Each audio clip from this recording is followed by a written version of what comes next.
you've got 3 years left in the contract. Alexander Isak, you're in a really poor position, actually.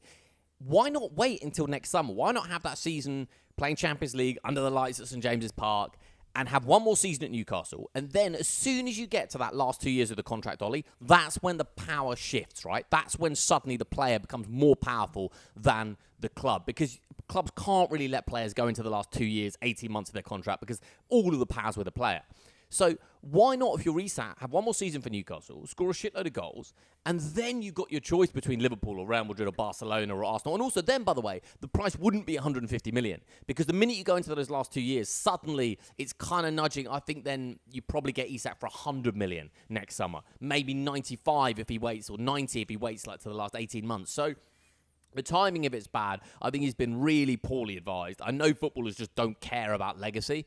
And Alexander Isak obviously just doesn't, like, it's just not part of his paradigm. That he doesn't care about any kind of legacy. He's not born in Newcastle, doesn't care. So from him, it's just like, what can I get right now? And also, I think possibly Liverpool have got in his head and his agent's head a little bit here, Ollie, because they've created this kind of maybe it's now or never for Alexander Isak at Liverpool. And I wonder if that, like, every human's susceptible to that.